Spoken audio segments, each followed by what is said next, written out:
Well, let me ask you that. We're in October. When did it become Halloween month? When it used to be just Halloween. Now it's a whole month of October. When did that? Who started this? I think when the giant skeletons became in vogue and people realized they didn't have enough storage space for them, so they just started dressing them up for every season. This had to be another retailer thing, right? There's just people, these Halloween spirit stores. I mean, it's all of a sudden it's a whole month of spookiness, which is insane to me. This is probably why you need cocaine to get away with this kind of crap.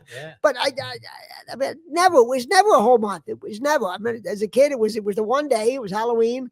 And now it's a whole month. All these TV stations are running, months long scary movie marathons, and it's a month now. You'd think they'd have the decency to wait for Columbus Day to be over. Exactly. Yeah. The poor indigenous people, they can't even get their own day. The zombies and the werewolves are infringing on them.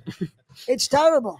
People think my Native American headdress is racist. And it's just a Halloween costume. Exactly. Right. It's just in honor of Indigenous Peoples Day. Even the Irish don't turn St. Patrick's into a month, maybe a weekend, but not a whole month.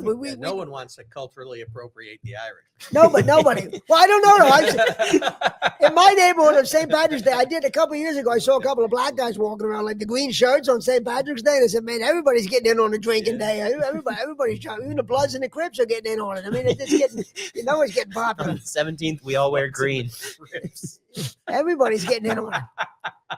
But no, I mean, why does it have to be a month? The candy companies must love this. I mean, it has to be a month of Halloween. Yeah, I mean, you're onto it. I mean, it's all retail driven. I mean, it's all big candy. Yep. It's amazing.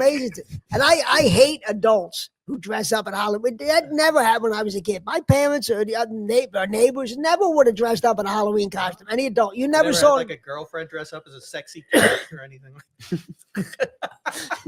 Again, if I just had a girlfriend, never mind to dress it up. She could have wore anything. She could have dressed up like a hobo. I'd have been happy. That would have been fine with me. I try to think of a formative incident that would have changed your, flip the script on Halloween. I liked Halloween as a kid, but you never saw adults back when I was a kid. And I'm so fucking old now. I'm 60, but you never saw any adults dressed up in Halloween costumes. Now I'm inclined to agree. You see more adults dressed up than kids. Now you never saw that. When did that start?